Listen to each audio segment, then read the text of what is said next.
Good morning. I'm very glad to be able to spend some time with you this morning, looking through God's Word, thinking about the lessons that He wants to give us, as well as being able to associate with you, to fellowship with you, and to worship our God together.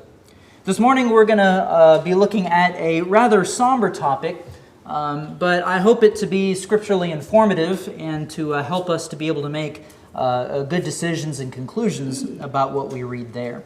We're going to be thinking this morning about what is hell. And we're going to be looking at this, I call this a geographical supplement. When we think about hell, we have a very vivid depiction in our minds, usually of a place of blackness or fire. It's usually vague and abstract in many ways. And we have no way of knowing exactly what hell is going to be like. Many of the things that are described about hell are they're visual in nature. They give us feelings. They give us emotions. God does not go into great detail about exactly what hell is and what it's going to be like. It's very clear, though, and this is where we're going to end the lesson, it's very clear that it's not a place you want to go. It's not a place you want to be at. And that is the ultimate conclusion we can all agree on. What I do want to do this morning, though, is offer at least one option. And this doesn't have to be a firm conclusion. Not everybody has to agree with this, but it's going to be an option on the table about how we can at least understand what Jesus meant when He talked about hell. Okay, Jesus was using, I believe, a kind of a visual idea that His surroundings, the people around Him, they would have known about already. So we're going to look into the geographical nature of this to see when Jesus talked about hell, what was the place He was referring to as a symbol. It would have been a symbol or a parable to talk about what real hell would be like. And so what did they know about that place already?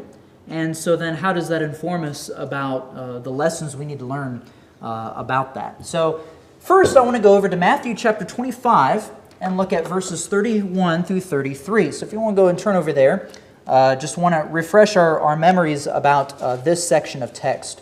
Remember, Jesus is describing, He's answering three of the questions that the apostles had. They were up on top of the Mount of Olives, and that's going to be an important point, so keep that in your mind. He's up on the Mount of Olives, and they're looking down. This is the beginning of chapter 20. Let me make sure I don't skip chapters here. Beginning of 24. At the beginning of chapter 24, they're up on top of the Mount of Olives. They are looking down upon Jerusalem. They're looking down upon the city. And there you can see the Temple Mount. They would have been able to see over the wall, see Herod's temple, which some describe as one of the wonders of the ancient world. And the apostles were looking at it, and they were just, wow, just look at this, Jesus. Isn't this fantastic? Don't you just love the idea that this is going to be part of your kingdom, when you sit on your throne? That's kind of what the apostles had in their mind. That's what the rest of the Jews had in their mind. Jesus is going to give them a very different picture of what the kingdom of heaven is really going to look like. So He describes in chapter 24 to answer their questions about when will the Son of Man come, and you said that Jerusalem would be destroyed, and you say that the temple will be torn down and not a stone will be left upon another. When's this going to happen, Jesus? When are you going to come? When are you going to set up your new throne? What's going to be the signs of your coming? And what's your coming going to look like?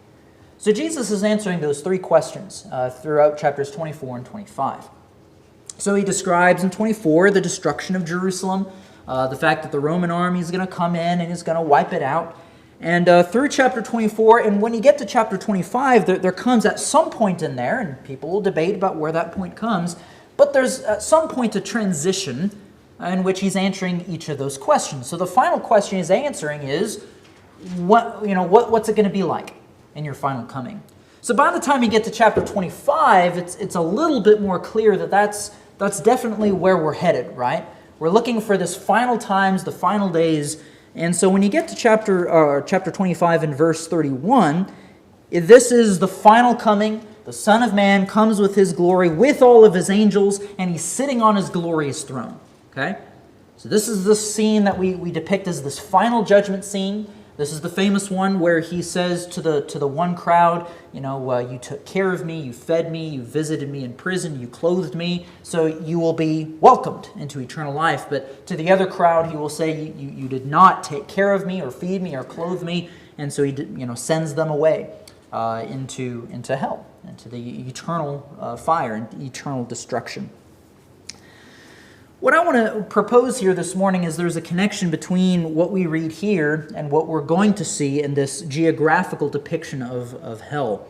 In verse 31 through 33, it reads, "When the Son of Man comes in his glory, and all the angels with him, he will sit on his glorious throne, and all the nations will be gathered before him, and he will separate the people one from another like a shepherd separates the sheep from the goats. And he will put the sheep on his right, and he'll put his goats on the left." And this is going to be the two crowds that he judges. So the sheep end up being the ones who are welcomed, and then the goats are the ones whom he sends away. Have you ever wondered why one is on the right and one's on the left?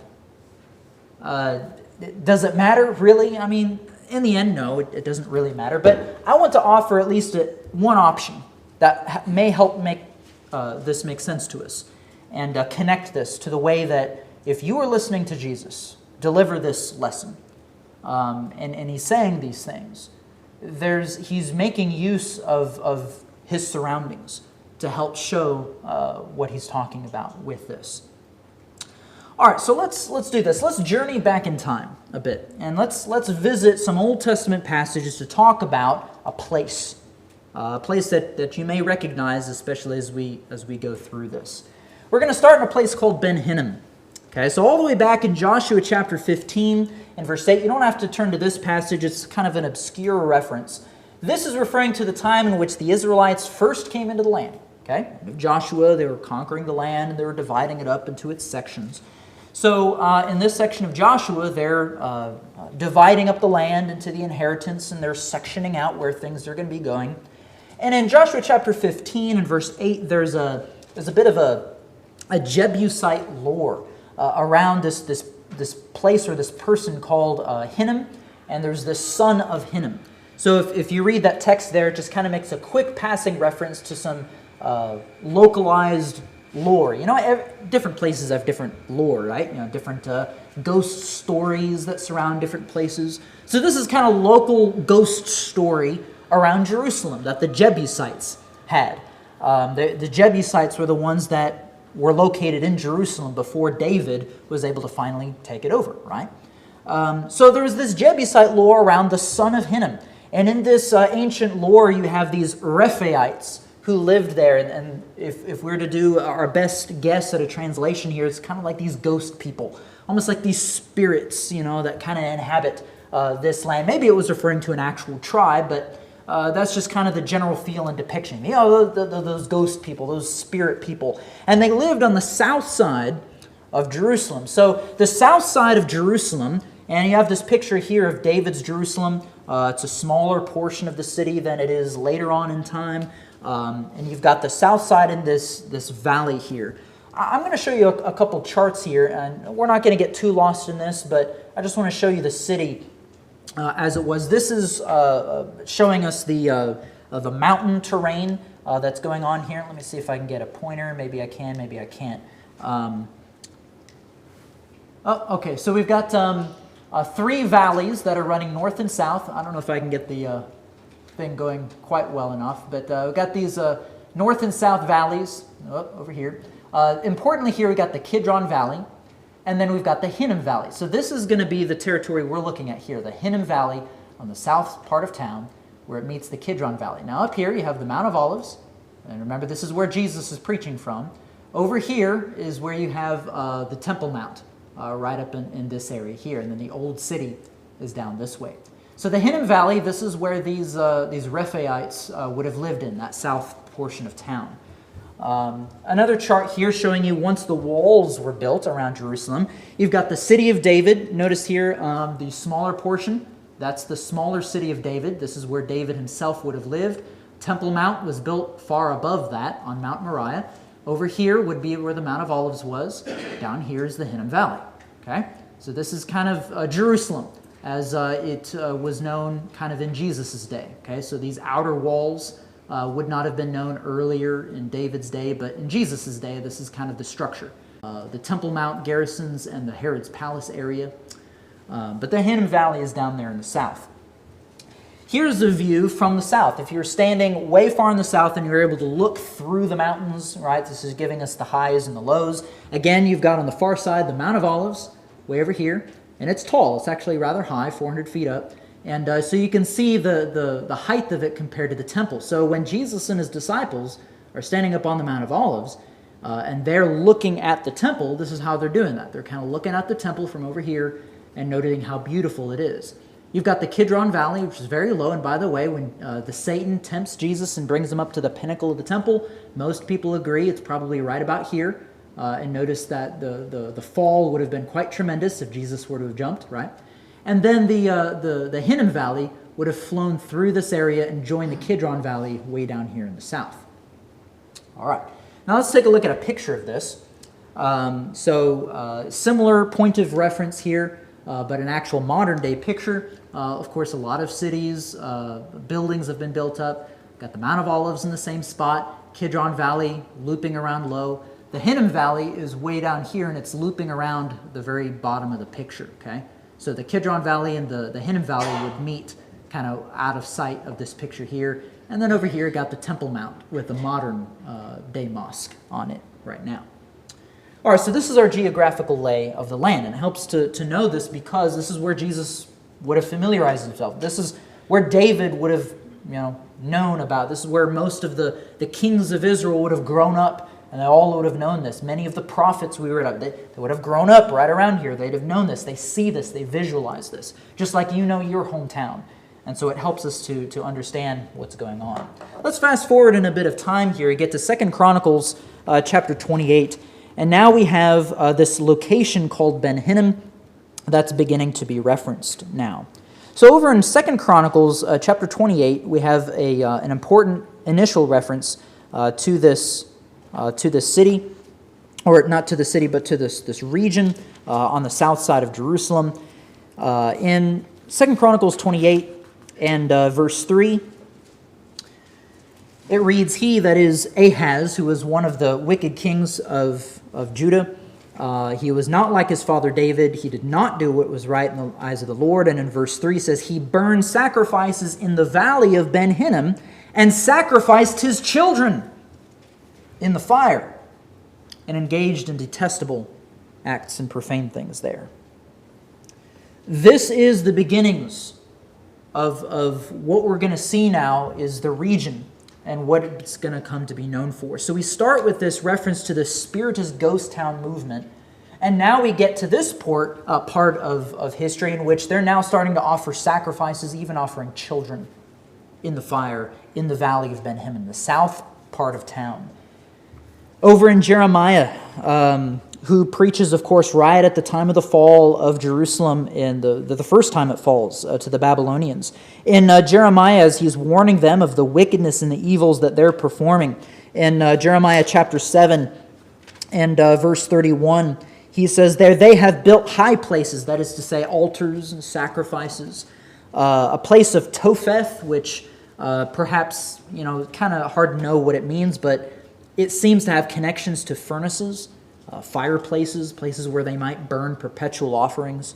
Valley of Topheth, or a place of Topheth in the Valley of Ben Hinnom, to burn their sons and daughters in the fire. So all the way from Ahaz, now to the time of Jeremiah, this is what that place has come to be known for.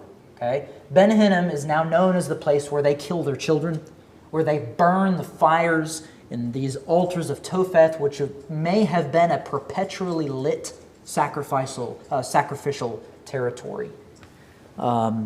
Getting back to 2 Kings 23:10 shows us pretty much the same thing. And then here back in Jeremiah 7 and verse 32, right after it says, "So beware, the days are coming, declares the Lord, when the people will no longer call it Topheth, or the Valley of Ben Hinnom, but rather the Valley of Slaughter. And they will bury the dead in Topheth until there is no room." Carcasses, he says, the carcasses of these people in verse 33 will become food for the birds and the wild animals. and there will be no one to frighten them away. There will be an end to the sounds of joy and gladness, and the voices of the bride and the bridegroom in that town, and the streets of Jerusalem will not be heard in it anymore. It will be a desolate place. This is what God depicts as what the Valley of Ben Hinnom, this valley of slaughter, is going to be known for and to be known as. Let's fast forward in time a little bit more. A little bit later on in Jeremiah, in chapter 19, he kind of refers to the same territory in slightly different terms. So in the first 6 verses of Jeremiah 19, it reads like this. This is what the Lord says.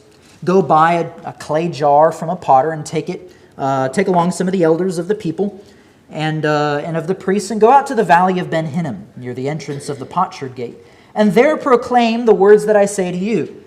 Hear the words of the Lord, you kings of Judah and you peoples of Jerusalem. This is what the Lord Almighty says. Listen, I'm going to bring disaster on this place that will make the ears of everyone tingle. For they have forsaken me and have made this a place of foreign gods.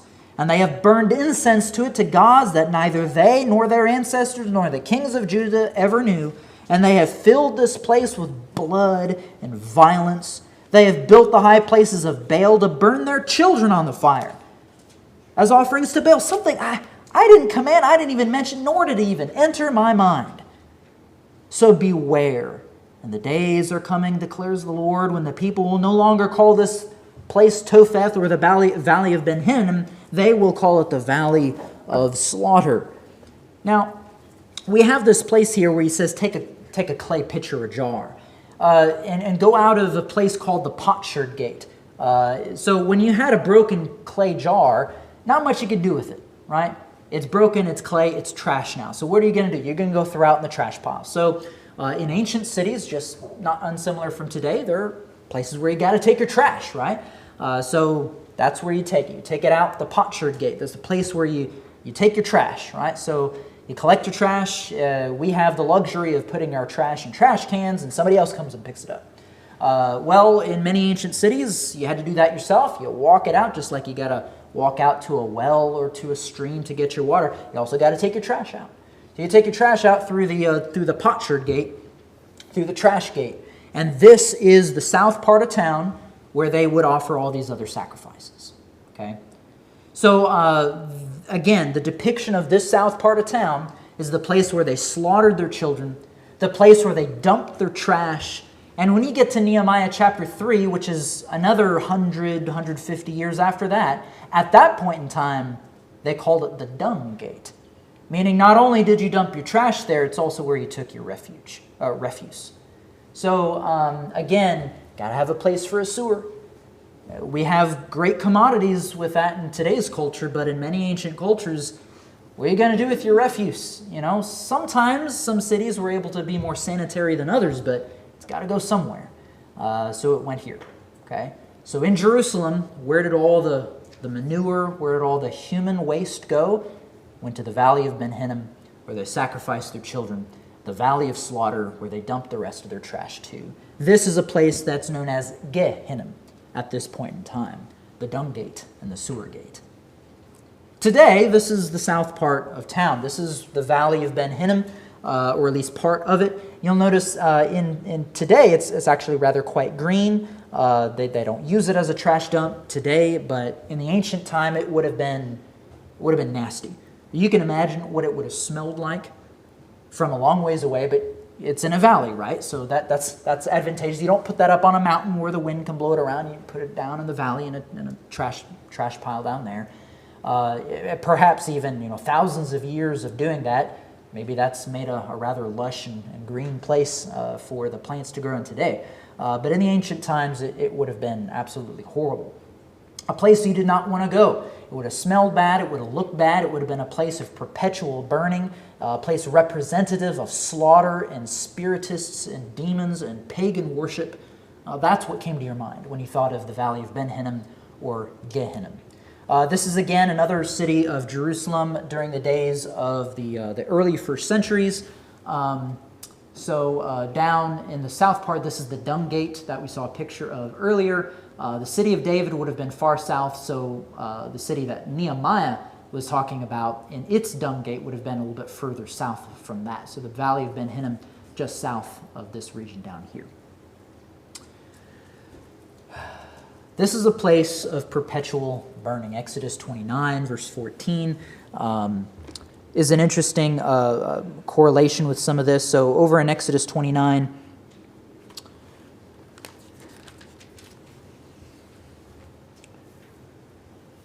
in verse 14, God says, burning this bull's flesh and to hide its intestines outside the camp as a sin offering. So some of the sacrifices that God commanded for the sin offerings, you could take some of the innards. Some of them you could burn as part of the sacrifice. Other portions, he says, you burn that outside the camp. Well, guess what? When the temple was set up and you had to take these entrails and burn them outside the camp, where are you going to take it? Valley of Ben Hinnom. It was a place of perpetual burning, where there was always some amount of burning. You got to burn those sacrifices. You got to burn the intestines, the refuse even from your sacrifices. You take it out this way.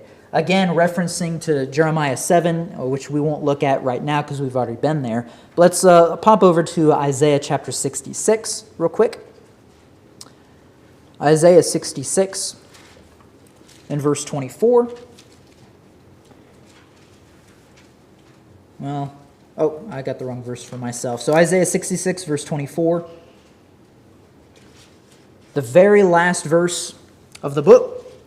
And they will go out, and they will look on the dead bodies of those who rebelled against me, and the worms that eat them will not die, and the fire that burns them will not be quenched, and they will be loathsome of all mankind. This is the same type of reference that Jesus makes later on. The place of hell where the fire does not go out and the worm does not die, referenced here. And the word that Jesus uses, at least the word in the Greek as it's given to us, is Gehenna. Okay? This is Gehenna.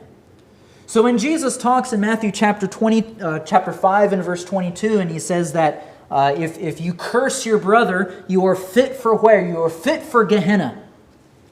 That word would have visualized in their minds a place, a location of perpetual slaughter and burning and nastiness, loathsome smells. Later on in verses 29 and 30, where he says it's better to cut off part of your own body. Gouge out your eye if you have to, so that you don't have to go to Ben Hinnom. That's where you burn your carcasses.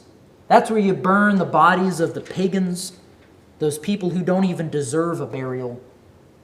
Often Ben Hinnom, or Gehenna, Jesus says. Or over in Matthew chapter 10,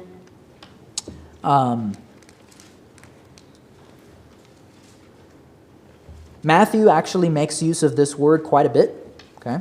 More so than the others do. The other, Mark and Luke occasionally reference it, but Matthew seems to reference it much more. Matthew chapter 10 and verse 28. Do not be afraid of those who kill the body, but cannot kill the soul.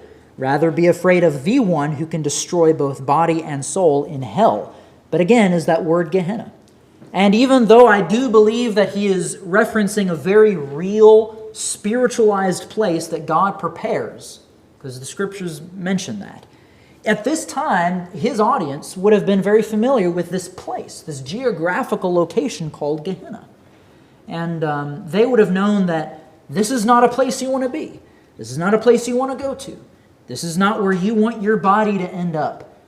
If you want to end up honored by your family, buried in honorable tombs, right? You don't want to end up here. And Jesus says, don't fear man, humans, people, even the Satan himself, because they don't have the authority to cast your soul into this place that God visualizes through this geographical location of Gehenna, this potsherd dump, this dung place, a place that is known for slaughter. And Luke 12:5 mentions the same verse we just read. James 3 talks about the fires of Gehenna, that your tongues are lit on fire by the fires of Gehenna in that place. Again, not a compliment. On off in Matthew 23 and verse 15 and verse 33, again chastising the Pharisees, uses Gehenna to describe the place that is fit for the Pharisees.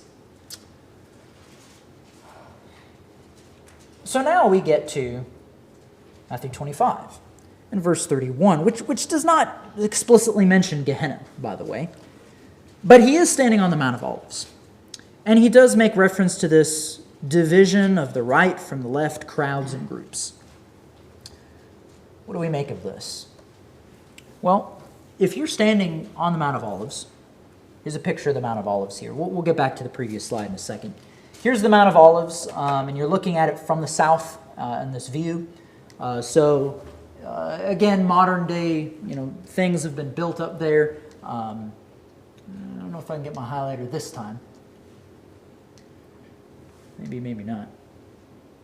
But you're looking from the south, and so then if you were to look on the left part, that's going to be towards the city of Jerusalem. Jesus is standing up here as a similar view, same picture we had before, the Mount of Olives, and they're looking across to Mount Moriah, where the Temple Mount is. And if you're standing on the Mount of Olives, this is what they would have been looking at. I want to get all this visual picture in your mind. If you're standing where Jesus is standing, and he says in that moment, and they're looking towards Jerusalem, and he says one half is going to be put on the left, and the other half is going to be put on the right. The sheep are going to be put on the right, and the goats are going to be put on the left. What directions are we talking about here? To the left, where the goats go, to the left is down south. Left is down south. Let me go back here. Left is down south, where the Valley of Ben Hinnom is. Right is towards the north, where the Temple Mount is. Also interesting, if we were to kind of go back, I don't know if you were able to see it earlier and how small it would appear on the screen. You can see up north, there's a place at the very top of the map there called the Sheep's Pool. And also at the top of the Temple Mount, there was a place called the Sheep Gate, a place where the sheep would enter for the sacrifices. The sheep to the right, the goats to the left. The goats, although they were also valid sacrifices, there was a lot of ancient lore around goats and demon activity. And in fact, the goats were the ones that were supposed to be part of the Day of Atonement sacrifice, where they would kill one as a sin offering, and they would send the other goat off into the wilderness to symbolize sin departing from the camp. And then in the days of Jerusalem, where would that goat have gone? They would have driven it off into the Valley of Ben Hinnom, where the goats go. So here Jesus is, and he visualizes, and he uses this Valley of Ben Hinnom throughout Matthew's text to visualize hell, a place of perpetual burning, of slaughter, of nastiness, a place where you don't want to be around. You only go if you absolutely have to, but then you get out of there fast. A place that symbolically represents some of the worst and most horrible things Israel ever did in their entire history of killing their own children. That's where he says these ones go. To the left, down south. And I put up Zechariah 14, which we don't have time to walk through this morning, but the first 4 verses are very interesting, where he mentions that the Lord will stand on the Mount of Olives, and he will split it down and to the right and to the left, that is the north and the south. And the north will be the temple gate, which is raised up and honored, and the south will be the place where you're driven off to, which would have been the Valley of Ben Hinnom. What are our lessons? Our final lessons: hell is a very real place. And we're not just talking about the geographical location anymore. Gehenna was a real place. But what Jesus says, that what we visualize as hell is copied after that very real place. And hell, yes, it is a spiritual place that burns. Yes, it does. But honestly, the real horrors of hell are not the fire. The real horrors of hell are what it stands for, what it means. A place of undesirable waste. A place where we as human beings have wasted our lives. And we are not fit for God and his kingdom anymore. We are the refuse of God's creation at that point in time. This is a place that we are dealing with our own bloodshed. Just like God did not command them to offer those sacrifices. God did not command them to shed the blood of children in that place. They did it themselves. And those who get to hell, very real place left in the future. It will be a place where they have to cope with what they have done to themselves.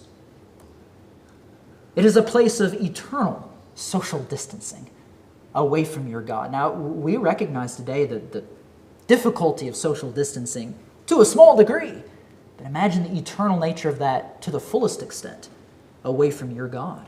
That is what Gehenna represents. Jesus, other places, says this is a place of weeping and gnashing of teeth. That word gnashing of teeth does not immediately represent the bitings of pain.